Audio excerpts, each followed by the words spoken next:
This is Pet Life Radio. Let's talk pets. The views conveyed by the guests on this program do not necessarily represent the views of the host or owners of the Doggy Diva Show and do not necessarily constitute endorsement of products. Medical information shared by the guests on this program are those of the guests and are for informational purposes only. They should not replace the medical advice of your veterinarian. Hi, this is Susan Marie from the Doggy Diva Show. This week, pet-safe holiday decorating and an award-winning canine mystery author. That's what's on our show this week. Let's get started. Come here, babies. It's time for a treat, the Doggy Diva Show. Here's national award-winning author and animal advocate, Susan Marie.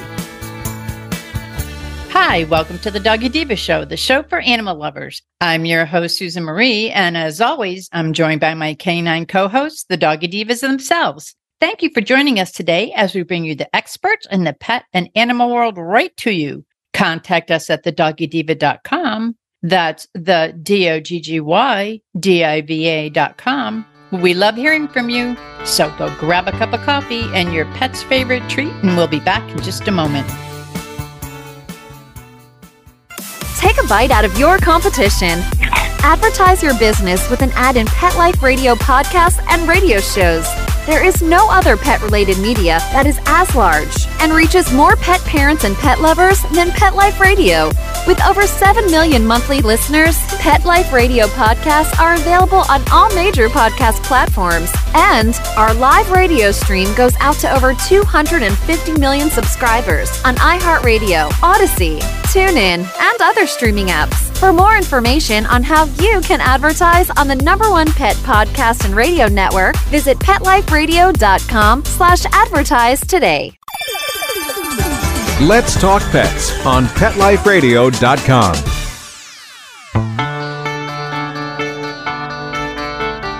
Welcome back, everyone, to the Doggy Diva Show. Monica Leighton, president of Professional Pet Sitting, is here with us with our pet tip of the week. And Monica, we have the holidays upon us. There's so much going on, but we want to keep our fur kids safe, healthy, and happy. Have some ideas on how we could do that around Christmas? Christmas, of course, one of my favorite holidays, is such a great time to come together as a family, enjoy the holiday. But of course, we want to enjoy it with our pets, but without making a trip to the emergency clinic if possible, or your vet's office on the emergency weekend. So a couple of tips in order to stay safe over the holidays for your pets. Of course, decorating such a huge part of the holiday. I love it. I know so many people do. Making sure that when we do decorate, we kind of watch. If you have pets that tend to go for the tree, maybe switching to some plastic ornaments instead of like the glass ones. You want things that are shatterproof. That way, if something is batted off the tree or falling off, especially if you're not there, you don't want, a pet having access to broken glass or broken ornaments that they may step on or even eat or chew, which could be very dangerous. Of course, tinsel is a big no-no. People often remember the tinsel causing obstructive issues, but don't always recognize that garland can kind of do the same thing. And believe it or not, there's certain garlands that have different textures, different widths, kind of woven in different ways that can attract. I mean, they're shiny, they're sparkly, they catch the light nicely, but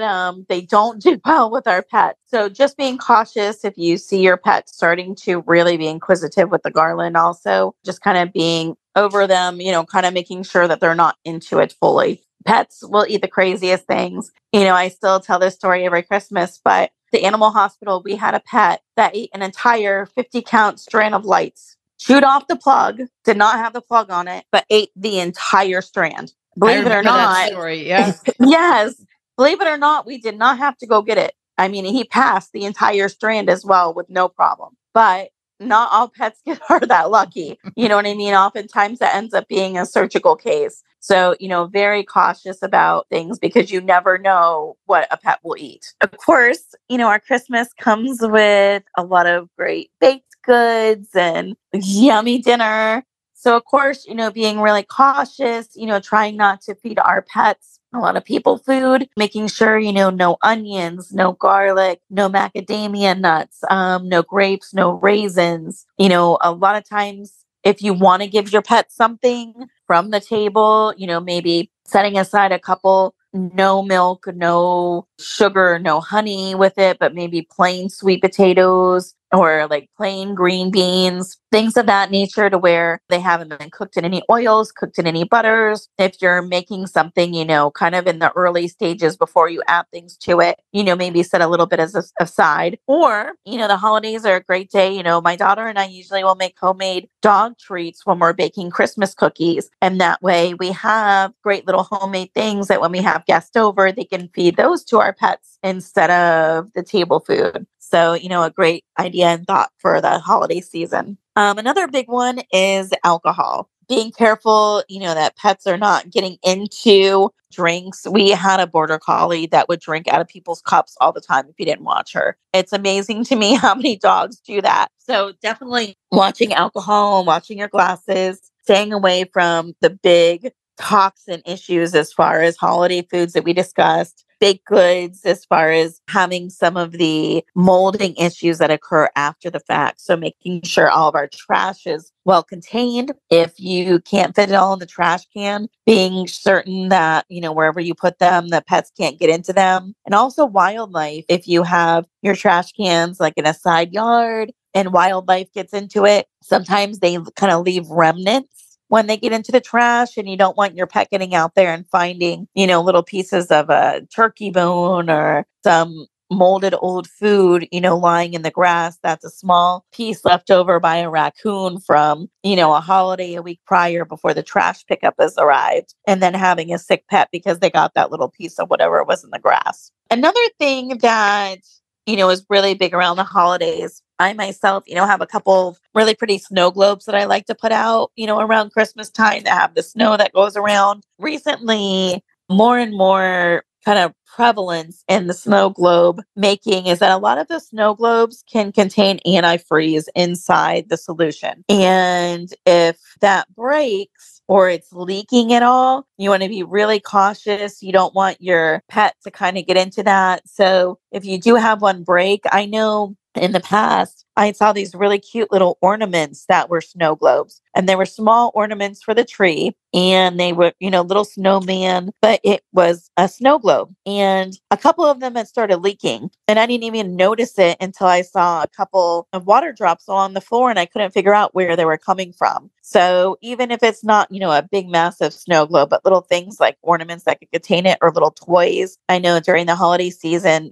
Haley had little pencil toppers that had snow globes. Anything like that could leak or break in a smaller item. Definitely being cautious around our pets to make sure it's something that they're not able to get into, paw around and, have it fall off the tree and break, or, a little toy type snow globe that could possibly leak that your pet could get into. So you definitely do not want any toxic kind of issues from that. And last but not least, our potpourri. I love when people come over and my house smells like snowflakes and berries and, whatever kind of lovely potpourri or wax melt I have going on at the time. But you definitely want to make sure some of those smell so good you think that somebody is baking in your house, or that you literally have, some kind of yummy food going, and it can attract your pets. You don't want them licking it or even sticking their paws in it.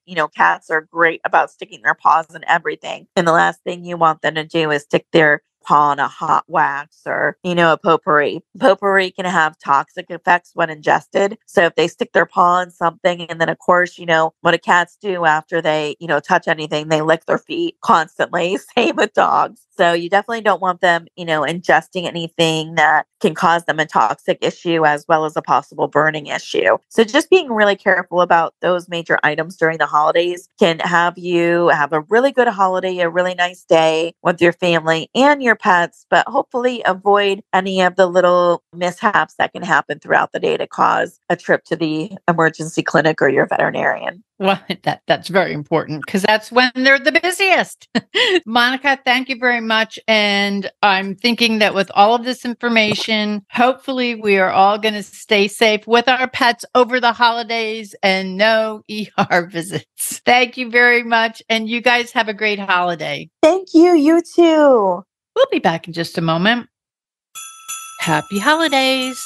Coco, Fawn, and Little Miss Sassy are wishing you and your beloved fur kids the happiest of holidays and a very Merry Christmas. Merry Christmas, everyone. Hello, everyone. Susan Marie here to tell you about the award-winning 3-book series, The Doggy Diva Diaries. It is a trilogy of heartwarming and inspirational stories about Miss Olive, a lonely little rescue pup, hoping to find her forever family and friends and a life filled with love. In this series, Miss Olive learns that it doesn't matter what you look like on the outside, it's the kindness and love you have on the inside that counts. Available at Amazon, Barnes & Noble, and other online booksellers. And please visit us at thedoggydiva.com for more information. Thank you, everyone. Coming up, an award-winning author premieres the latest release in her popular K9 mystery series. Stay with us. Molly, here's your dinner. Zeus, that's not your food. Don't let that happen to your precious cat. Elevate your cat's eating experience with the Cat Tree Tray. The Cat Tree Tray keeps your cat's food off the floor and conveniently located on the cat tree. It's the perfect way to eat. It's a beautiful wrought iron tray that easily attaches to your cat tree and keeps dogs and other critters out of your cat's dish. A must for multi-pet households. There's a 6-inch tray for large bowls and a 4-inch tray for smaller bowls. Purchase your Cat Tree Tray today. Go right now to cattreetray.com. That's cattreetray.com. cattreetray.com. Let's talk pets. Let's talk pets On Pet Life Radio. Pet Life Radio. PetLifeRadio.com.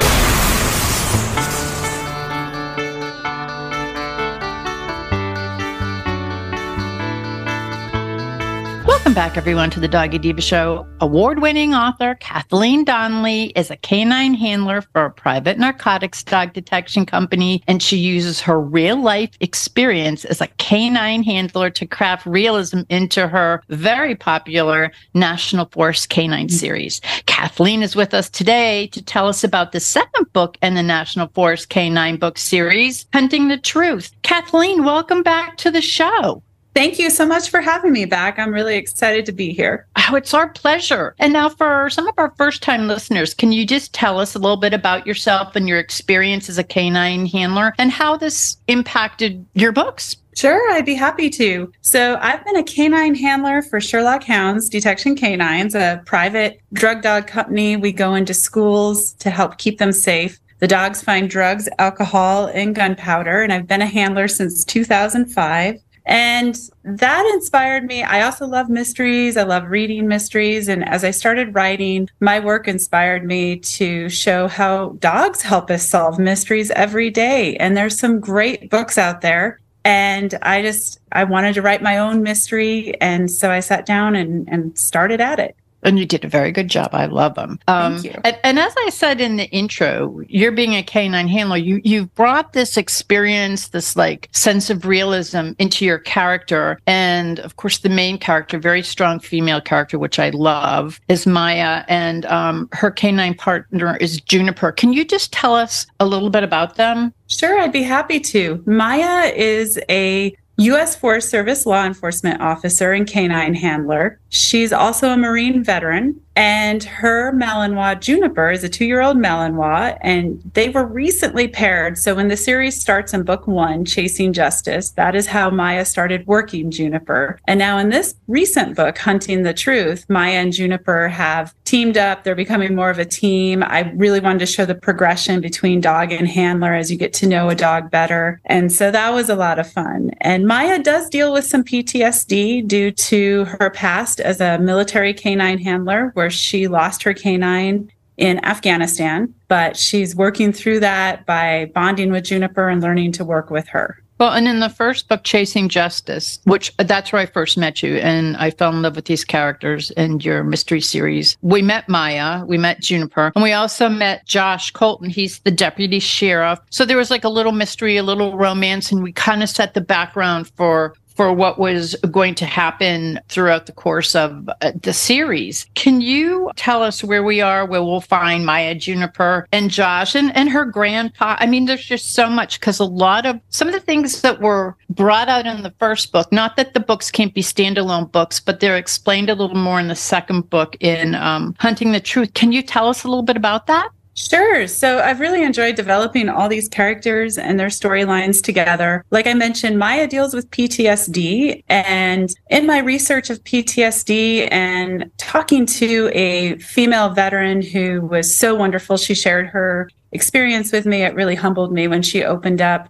I developed Maya to be someone that, because of the PTSD, she had a hard time trusting people and staying in relationships. It's very hard for her. So I brought in Josh Colton, the undersheriff for Western River County, my fictional county sheriff. And then her grandfather is the sheriff there. And these two together are sort of the human version of helping Maya move forward, learning to trust herself again. And Josh does become a love interest, and their relationship does move forward in hunting the truth. I don't want to give too much away. And Maya's also learning how to work with her grandfather, because in Chasing Justice, they were a little bit at odds with each other. And now they've made up and they're moving forward and their relationship is healing. And part of what helps with all this is in Hunting the Truth, they're following up on a murder investigation, a cold case investigation into Maya's mother. So Maya was raised by her grandmother and grandfather after her mother was murdered. So this book, they're working towards finding who did it and why, and reopening that investigation.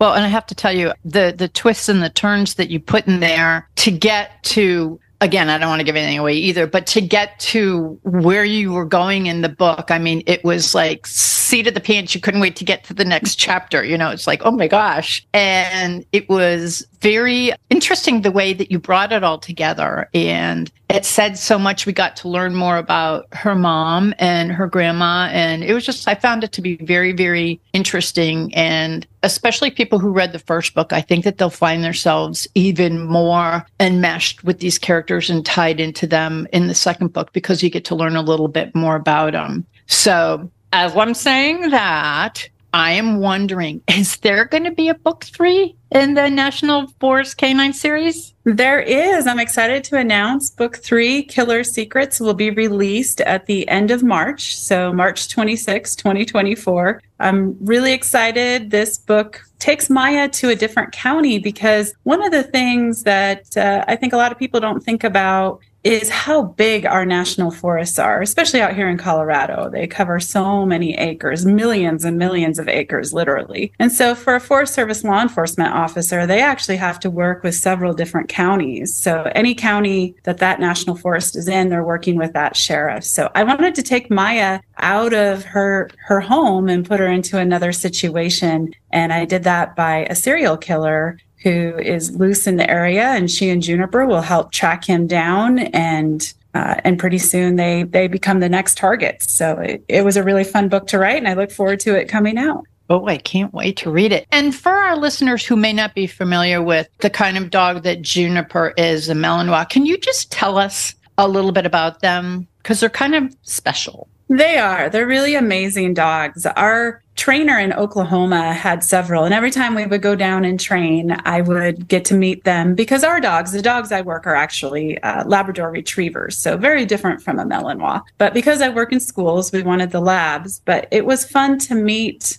these amazing animals when we would go down to his place to train. They are very high energy, very high drive. They have an unbelievable work ethic. They love their jobs. They love protecting their handlers. They love going out and tracking people and apprehending. And they're just really an amazing dog. You're seeing more and more of them being used, along with German Shepherds, or another common breed, Dutch Shepherds. But the Malinois just have, I don't know, they're just that little bit extra energy and just a really special dog. I feel like they all have a good sense of humor. And I added that into Juniper's character. I wanted to show that even though they're high drive and as high energy, it doesn't mean that they're mean or aggressive. They have a sense of humor. They're interesting dogs to live with.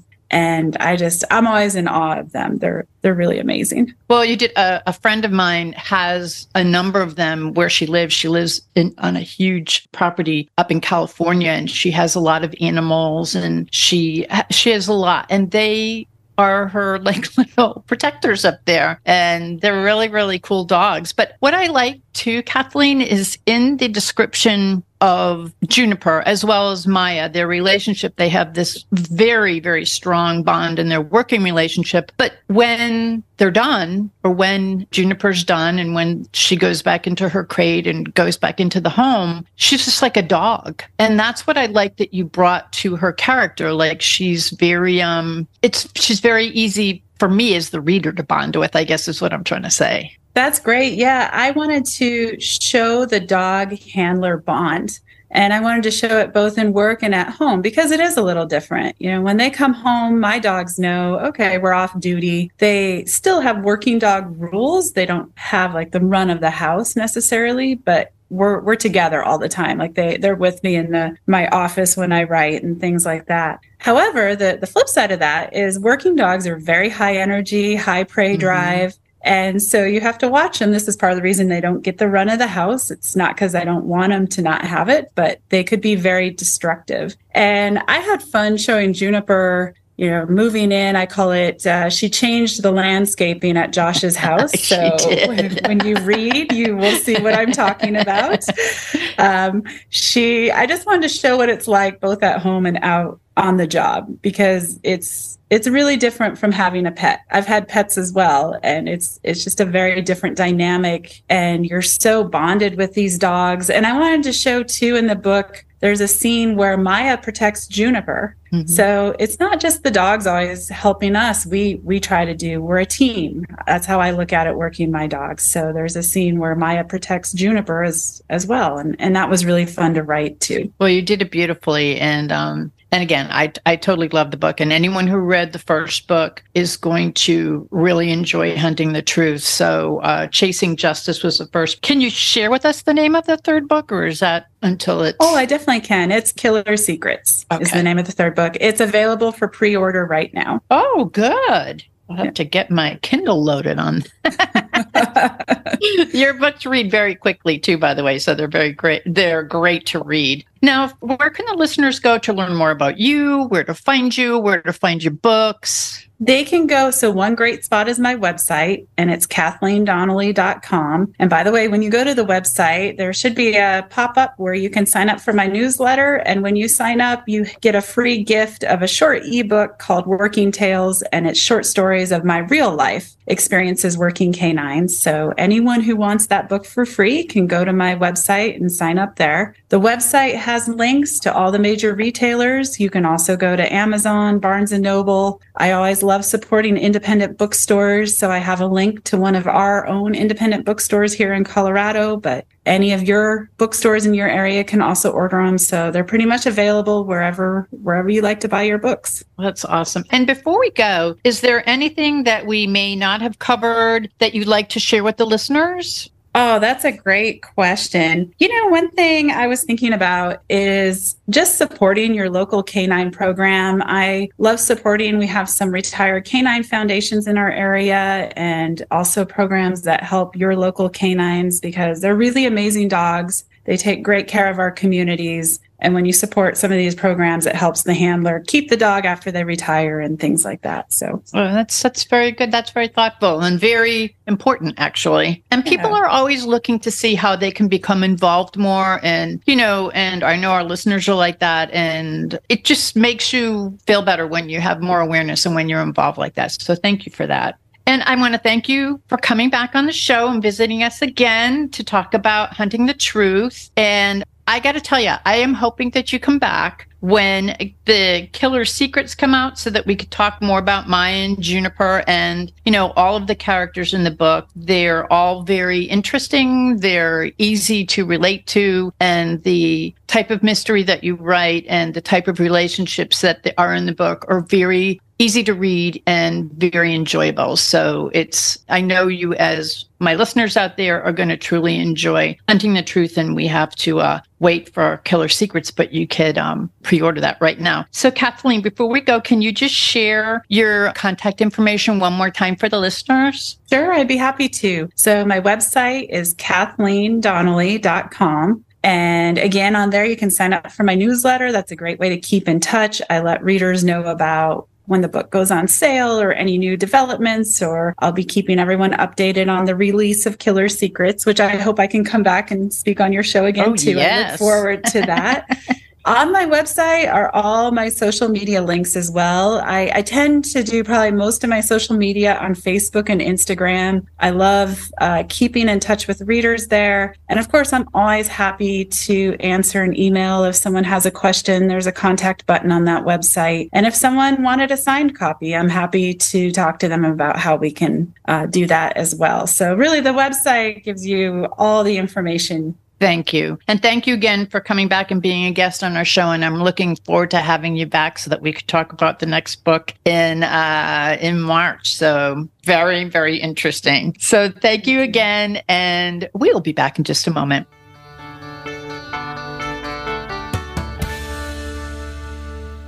Pet Life Radio, the #1 pet radio network on the planet, joins forces with iHeartRadio to put the power of your pets in your pocket. Awesome! Download the iHeartRadio app and rock Pet Life Radio on your phone, on your tablet, on your Xbox, in your car. Pet talk, pet tunes, and fun pet times. Pet Life Radio and iHeartRadio. Positively Possum. We would like to thank our guests this week. And also, as our Doggy Divas always say, please love your pets because they love you unconditionally. And please remember to adopt, foster, spay, neuter, and microchip. And as always, please have a great Diva week, everyone. Thank you for joining us for this episode of the Doggy Diva Show. To find out more about Susan Marie and the Doggy Divas, visit them at their website, thedoggydiva.com, and on Facebook at The Doggy Diva Show. Tell your fellow pet parents about it. We look forward to having you join us again for the next episode. See you soon. Let's Talk Pets, every week on demand, only on PetLifeRadio.com.